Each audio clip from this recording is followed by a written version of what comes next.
Welcome to the Psych Central Show, where each episode presents an in-depth look at issues from the field of psychology and mental health, with host Gabe Howard and co-host Vincent M. Wales. Hello, everyone, and welcome to this week's episode of the Psych Central Show podcast. My name is Gabe Howard, and with me, as always, is Vincent M. Wales. Today, Vince and I will be speaking with Arlene B. Englander, author of the best-selling book, Let Go of Emotional Overeating and Love Your Food. This is a topic that I can certainly relate to, as I used to weigh over 550 pounds, so we're very excited to have her on the show. Arlene, welcome. Hi, and thanks so much for having me on your show. It's really a pleasure to be here. Oh, it's a pleasure having you. Thank you. Yes, as Gabe said, emotional overeating is something both of us relate to. It's been a factor in my life since as long as I can remember. So I guess my first question for you would be, why do people do this? Why do we overeat based on how we're feeling? Yeah, what does emotion have to do with hunger? In beginning to tackle this subject, the first thing we really need to do is look at the definition of emotional overeating and how it is different from healthy eating. The definition that I use with clients, and I've used with myself, in fact, as well, is that emotional overeating is eating neither for pleasure nor for the satisfaction of hunger, but eating in a desperate attempt to distract ourselves from painful thoughts and feelings. So it's actually both qualitatively and quantitatively different from healthy, pleasurable, truly satisfying eating. And once we've developed an awareness of this, that we're actually eating in a manner that is attempting to cause the process to do something that it isn't supposed to do, we're at the first very, very important step towards moving forward. About a year ago, we did a show on why people use retail therapy. Do retail therapy and emotional overeating have a lot of overlap in their symptomology? There's a tremendous amount of overlap between emotional overeating and misuse of other substances, gambling, drinking, even pornography, even being addicted to the net to the point that we're not having any real relationships. There's a tremendous overlap. And the reason that's often the case is because what's truly the issue here is that we are not managing stress in an effective way to free us to really be in the moment and present and comfortable with ourselves. So we're turning to a substance to do what we really need to learn how to do for ourselves. Speaking on my own history, I mean, I think I've been an emotional overeater since I was, probably a preteen, really. Mm-hmm. My childhood wasn't what you would call an exceedingly happy one. I mean, it wasn't without happiness, but there was a lot of negative stuff as well. Mm-hmm. And sorry to hear that. It seemed at the time that the only thing that I knew would make me happy was eating something yummy. And so I relied on that quite a lot. So you were using food to soothe yourself and to distract Right. yourself from stress. Rather, unfortunately, because at that point you weren't able to look at what was causing you distress, which was both the outside experience that was happening to you, as well as what you were saying to yourself that was adding to your pain, which could have been Exactly. negative labeling, I'm a failure, I'm no good, I'm this, that, the other, or shoulds, I should be doing this or that, he should be doing this or that, or all or nothing thinking, my world is no all good. kinds All of stuff. those, if you had been able at that point to have spoken to yourself, answered back in a more compassionate, logical, soothing way, and find other healthy ways to deal with that stress, then food would not have been your sole source of escape. And also, to be fair, back in those days, talking with anybody about how to deal with stress, that just wasn't done. I hear you. There was a stigma. Yeah, it was a totally different time. Mm-hmm. Vin and I are both from a small town, so men talking about their feelings in a small town, again, many, many years ago, because we're not getting any younger, it really wasn't heard of. for me, food also represented sort of a tactile memory. For example, one of the things that I used to do when I was, very stressed out, suffering from a lot of depression, is I would eat a sheet cake, and I'd literally eat the entire sheet cake because it reminded me of birthdays. It reminded me of happy events in my life, because we celebrate as Americans, we celebrate with food. How is that connected? But even more importantly, how do we avoid that? I mean, we don't want to stop remembering our birthdays because it could trigger us eating a sheet cake. But by the same token, most of our celebrations are intrinsically linked to food. When we're aware of the difference between eating because of hunger or even eating because of appetite versus eating to escape painful thoughts and feelings, we're aware of the fact that healthy, pleasure-oriented eating feels very different. We're able to sit down, to slowly savor the scent, the sight, the texture, the taste, our total experience, rather than eating large quantities of food just because it's there. And very often, if we had considered those foods forbidden, there's a greater tendency to do so than there would be otherwise. I myself remember as a kid standing in front of a refrigerator and not really eating, but like whittling down a cake or a pie until there was almost nothing there. And in retrospect, part of what's sad about that is that it wasn't really enjoyable. It wasn't really pleasurable. I wasn't really tuning in to the wonderful sensations that being able to really be in the present and enjoy a small quantity of that food would have provided. I completely agree with that. I never felt good about it. I always felt, fat and worthless and stupid, both strangely enough while I was eating, and especially immediately afterward. I'd have icing everywhere, and I'd see, an empty box, and I would just feel even worse. But it seemed like for a moment it made me feel better. Now, I know that you wrote this book to help people, like me, like Vin, and of course yourself. And in the book, you talk about a 5-point plan for success. Now, if I'm getting too far ahead and you need to explain something else, please do so. But what is the 5-point plan for success? Well, everything I suggest in the book, I try to suggest in a way that's easy to remember so that we can practice it. It will happen and it will become a habit. So I try to make everything easy to remember and even fun. The 5-point plan I've tried to make memorable by using 2 quick questions, which I call a daily monitor. And the first question is, am I doing what's best for myself? And what's key there is the acronym SELF, S-E-L-F, which stands for, am I effectively managing stress?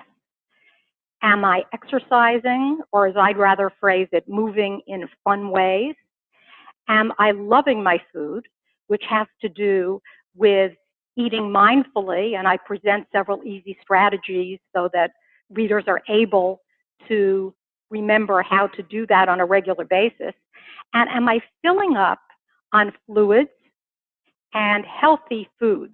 Because nowadays, what most evolved nutritionists believe, and I'm not a nutritionist, I'm a psychotherapist, but I do often quote international nutritional conferences and what have you.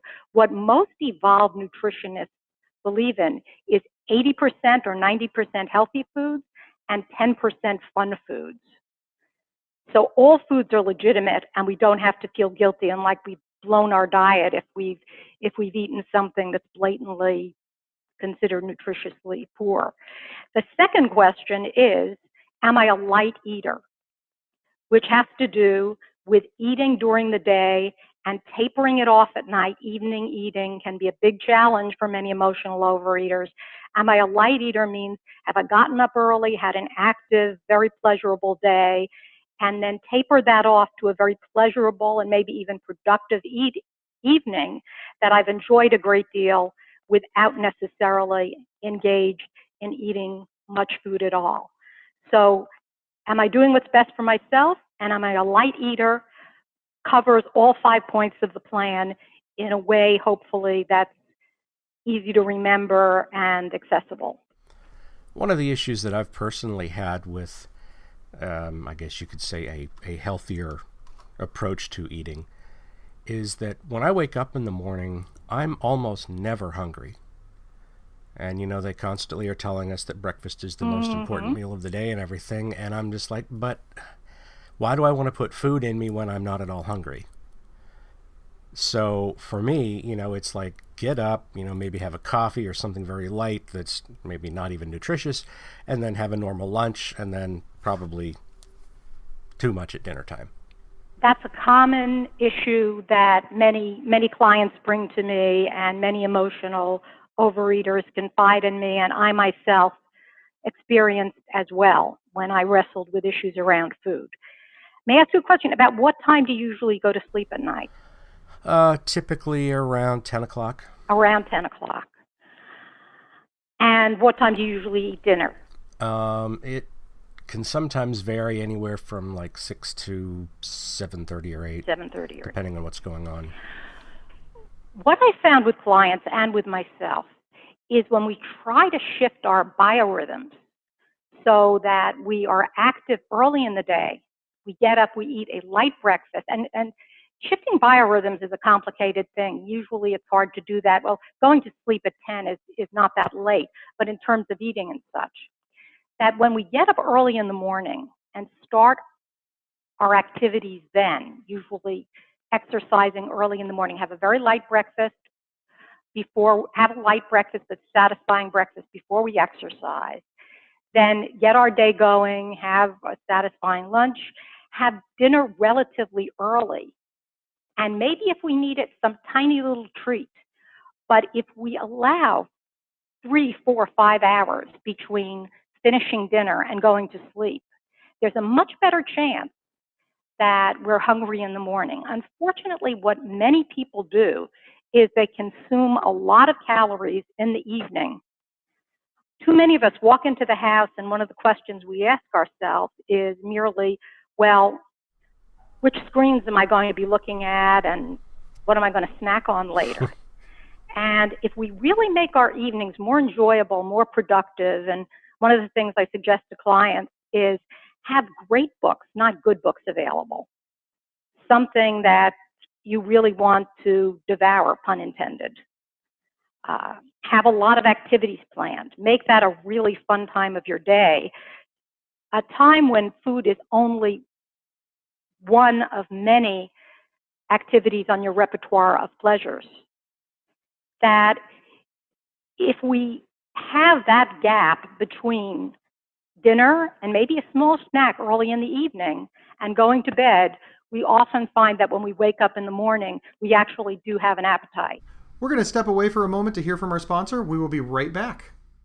This episode is sponsored by BetterHelp.com. Secure, convenient, and affordable online counseling. All counselors are licensed, accredited professionals. Anything you share is confidential. Schedule secure video or phone sessions, plus chat and text with your therapist whenever you feel it's needed. A month of online therapy often costs less than a single traditional face-to-face session. Go to BetterHelp.com/Psych Central and experience 7 days of free therapy to see if online counseling is right for you. BetterHelp.com/Psych Central.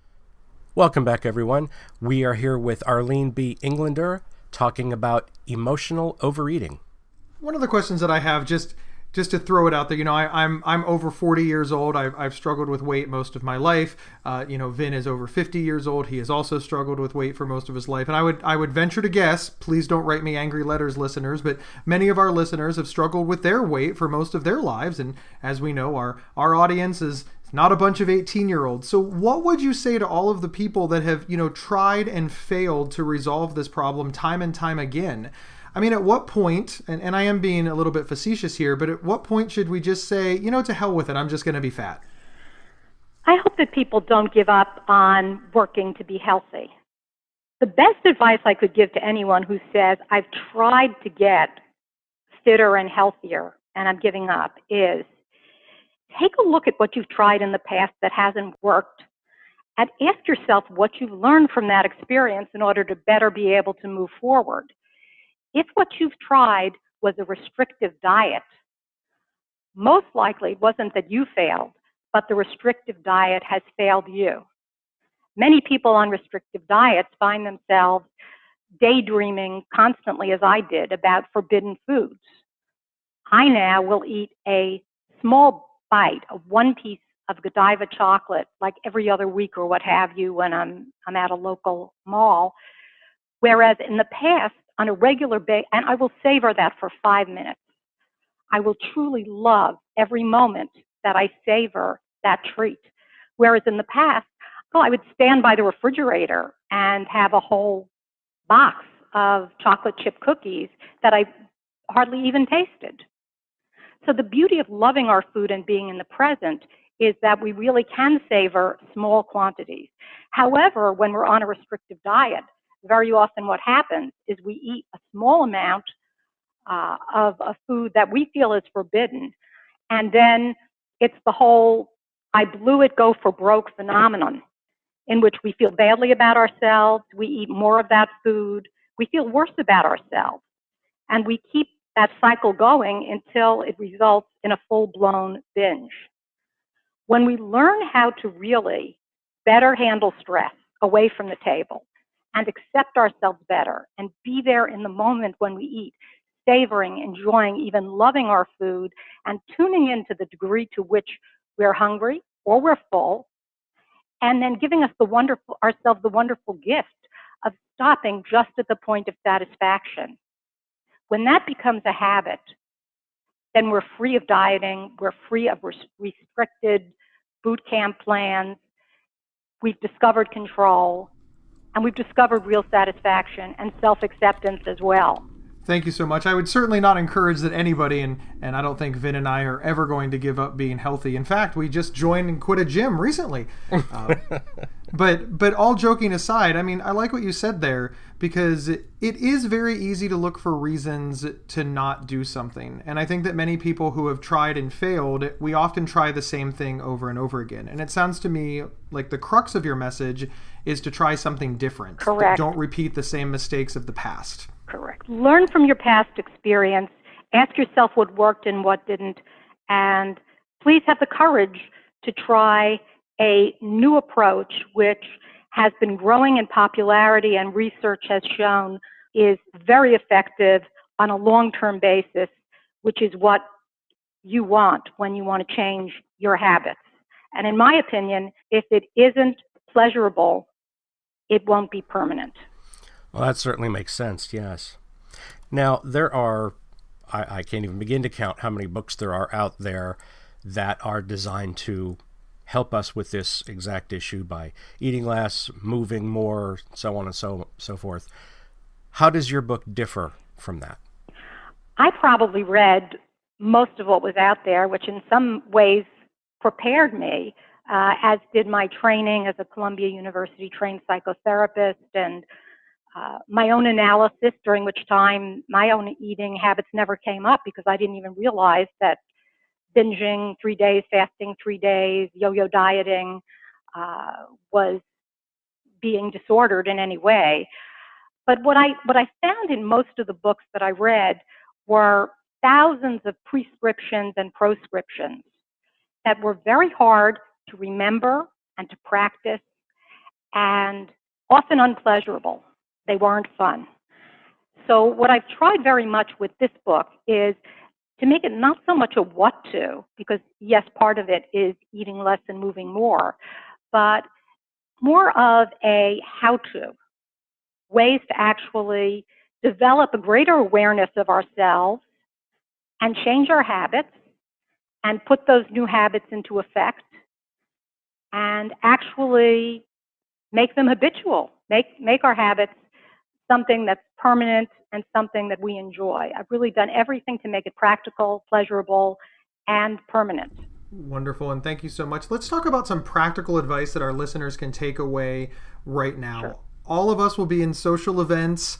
We will hang out at work events. I mean, we'll have to go to our kids' school and there'll be food. Yeah. What advice do you have for listeners who are faced with this pressure to eat unhealthy at these types of events? One of the reasons I feel that people tend to overeat at these kind of events often has to do with, and this is why awareness is so key, and that's a point I make throughout my work, with social anxiety, of which they may in fact be unaware, but it's a very, very prominent condition that many of us experience.